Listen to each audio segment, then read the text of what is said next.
last press briefing, I mentioned that it was expected that the State Secretary would have made an announcement as far as the recovery funds are concerned. This was done. On Thursday last, the State Secretary announced that they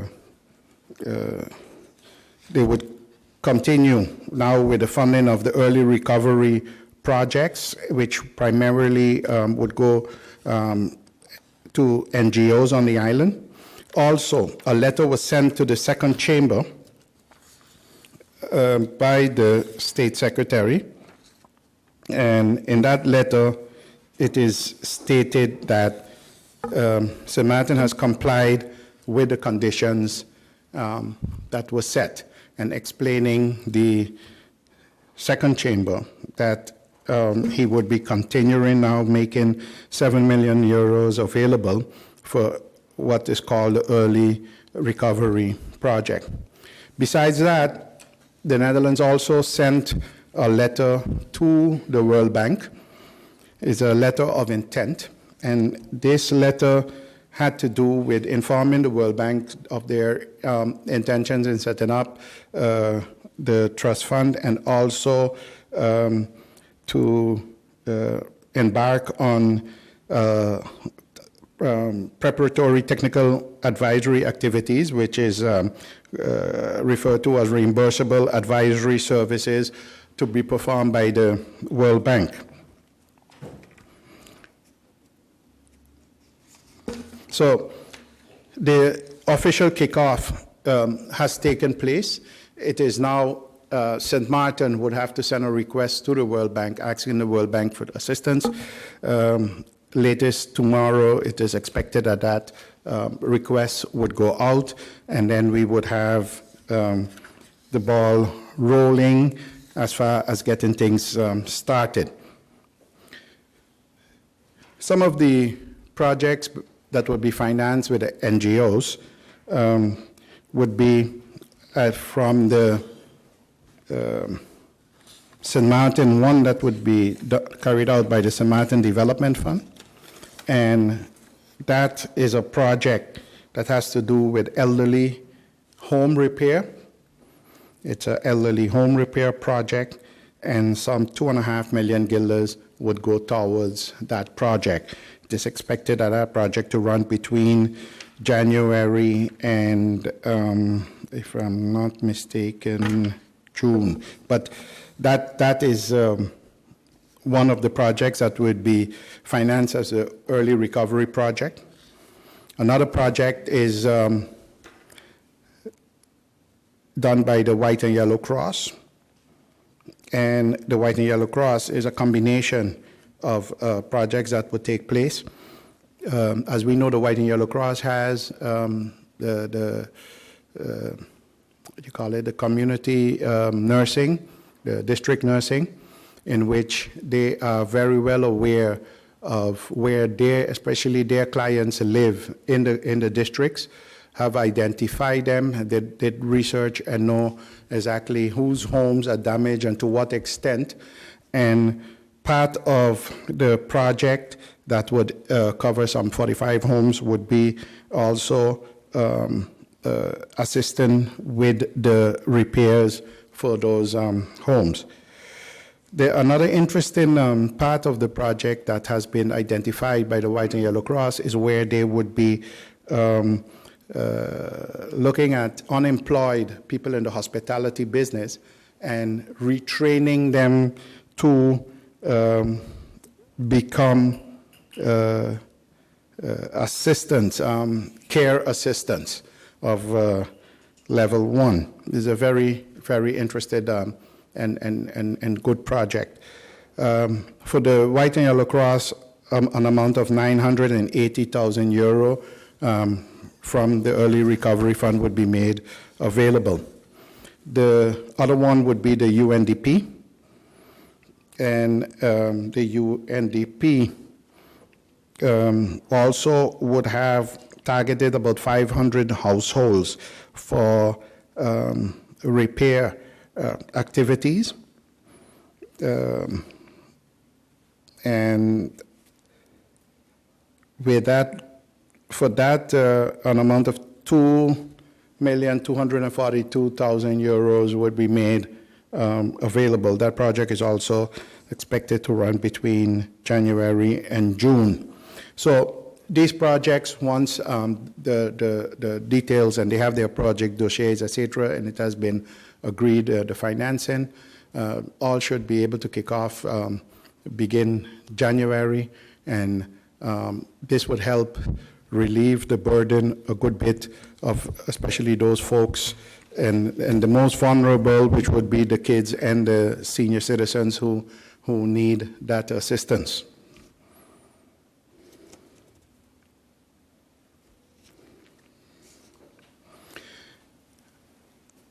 I believe that I have covered most of the important aspects that I wanted to touch on. We would be moving over and going into the year-end activities and celebrations, and you know, it is heartwarming to see that despite the terrible drama that we went through, and I forgot to mention, when was it, yesterday or day before yesterday, we also were shook up a bit by a 5.2 or 5.5 earthquake, and that one wasn't light. It really rocked.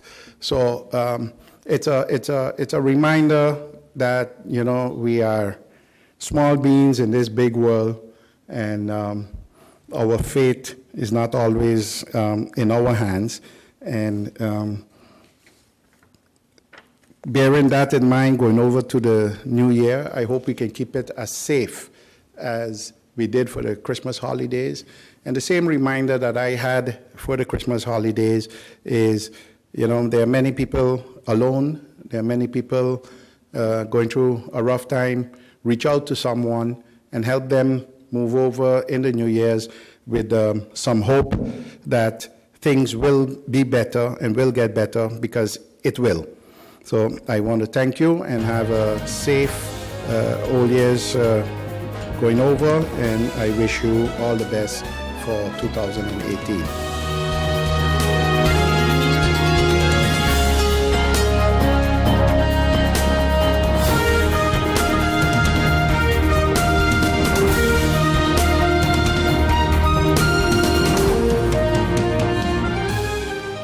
Hey guys, did you know that now with Telcel, if you accumulate $25 or more within one calendar month, you get 15 more?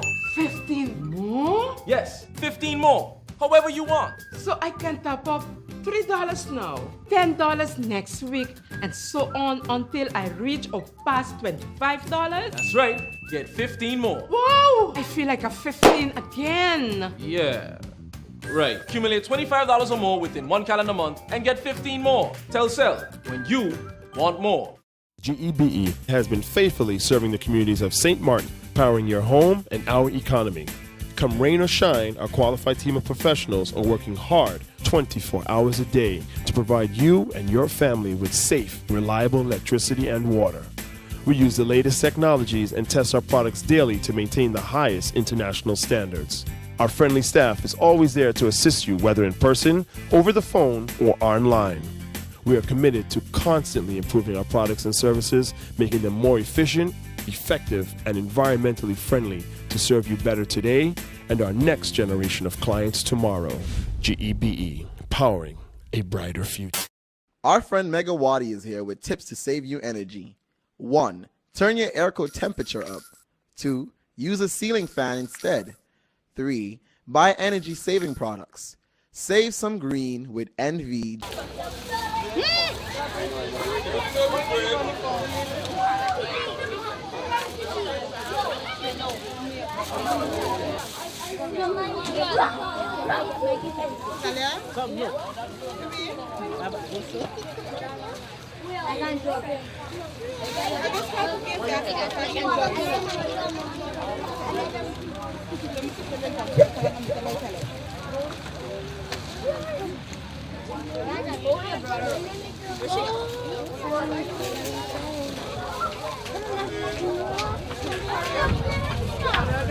My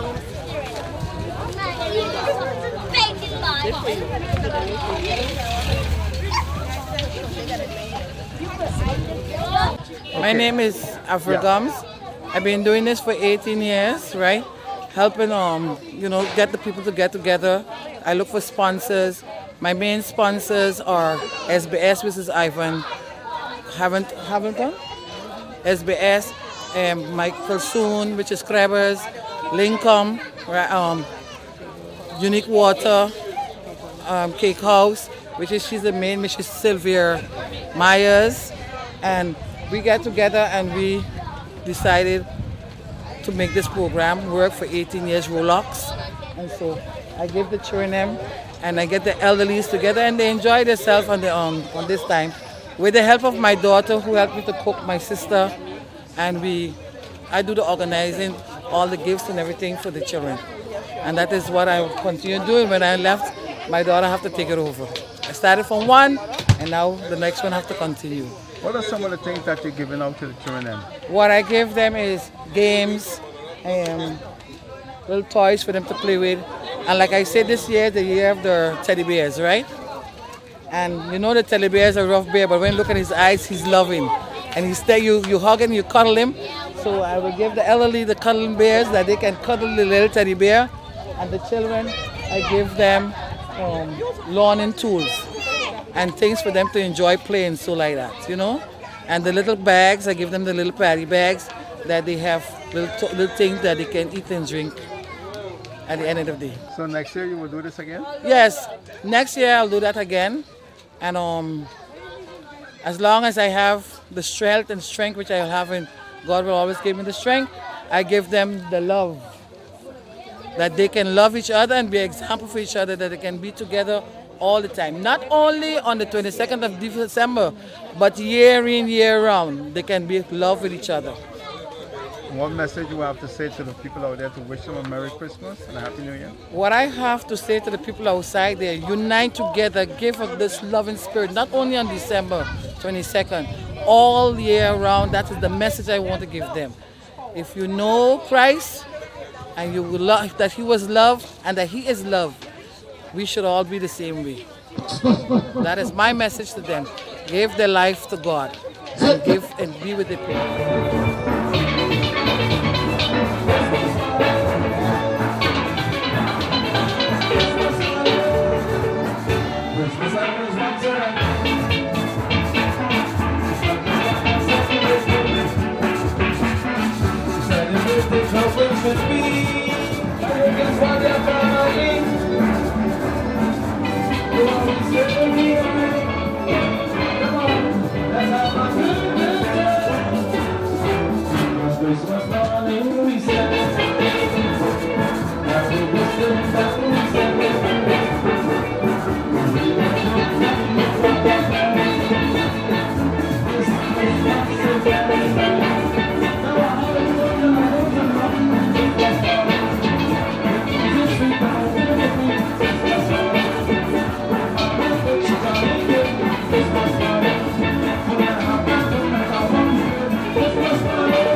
You participated in the parade? Yes. Yeah? Yes. Okay, all right. And you joined it, right? Yes. Good. That's all you got to say. Yes, yes. You don't have any comment or something? You're supposed to sound like a choir.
People all across St. Martin are switching to a more rewarding experience.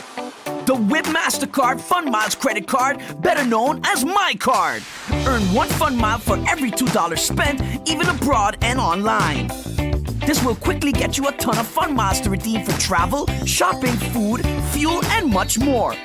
But there's more to My Card. Worldwide acceptance, an EMV chip for extra security, and 250 free Fun Miles with first use. Switch to My Card today at WIB. From within your reach. Hey guys, did you know that now with Telcel, if you accumulate $25 or more within 1 calendar month, you get 15 more? 15 more? Yes, 15 more. However you want. So I can top up $3 now, $10 next week, and so on until I reach or pass $25? That's right. Get 15 more. Wow! I feel like a 15 again. Yeah. Right. Accumulate $25 or more within 1 calendar month and get 15 more. Telcel, when you want more.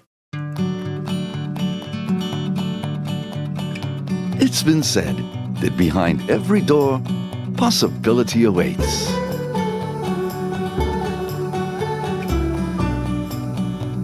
How much possibility depends on which door you open first. Every day, we help our customers discover the possibilities in their lives. It all starts with a conversation. Scotiabank. Discover what's possible. 1, 2, 3, 4. This is how common it is to develop a mental illness. 1 out of every 4. 4, 4. 4. But there is hope. Today, most mental illnesses can be managed and treated.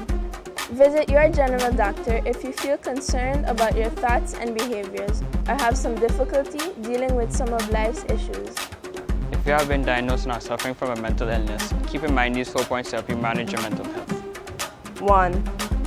Get regular checkups with your general doctor. 2. Stay on your treatment plan to prevent relapses.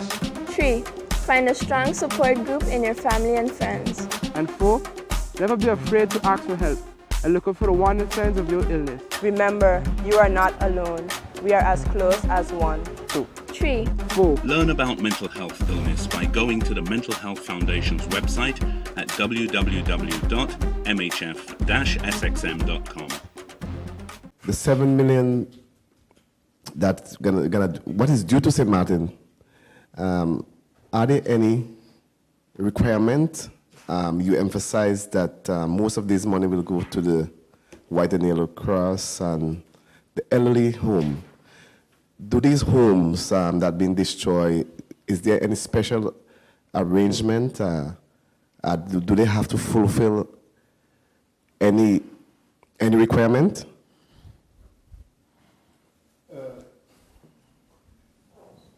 Yes, they have to fulfill requirements as far as properly managing and accounting for the funds that they receive. There will be periodic reporting period. I have one here, for instance, from the UNDP. There will be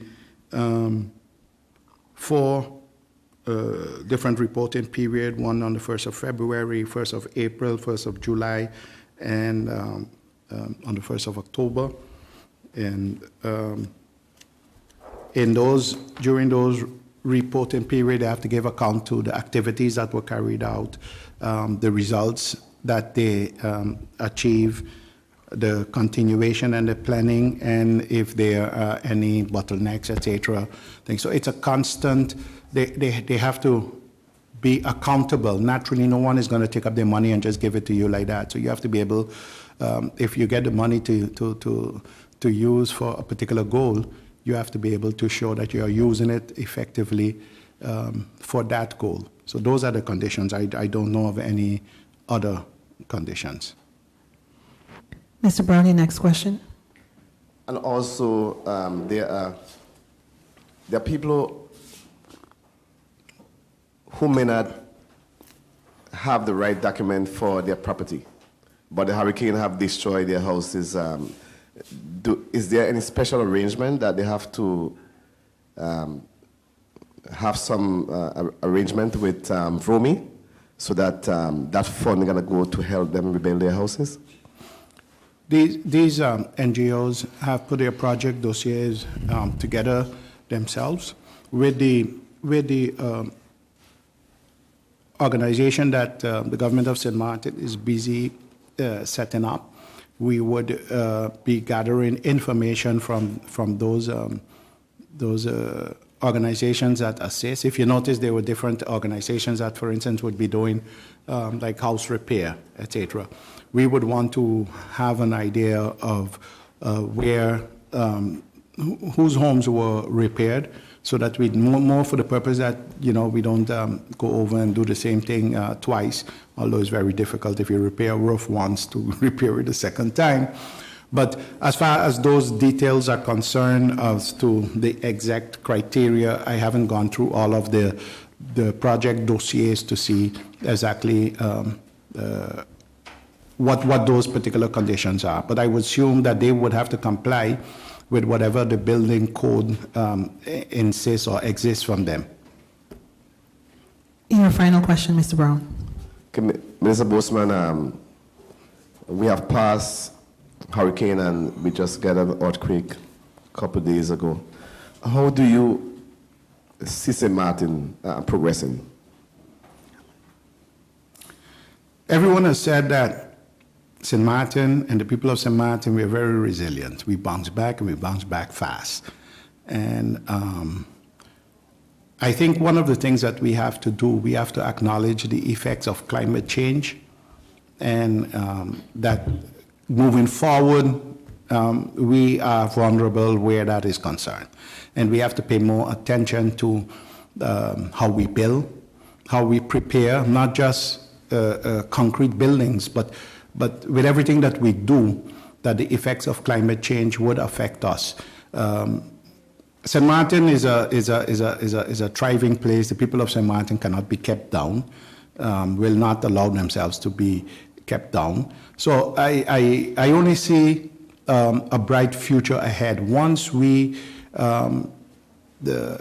act responsible and do not believe that some of the things that we see on TV will never happen to us. The Irma situation was a wake-up call. Although it was some 22 years ago that we had Lois, and we have a very young population. So a lot of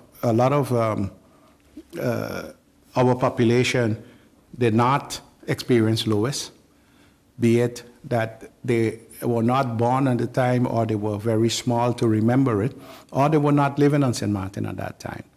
So this reality was a big shock for a lot of people, and even those who experienced Lois experienced something that they never thought that they would have again. So I think that realization that we are vulnerable for those things, and we have to keep in mind with everything that we do moving forward, that we have to take that into account, and then we'll be okay.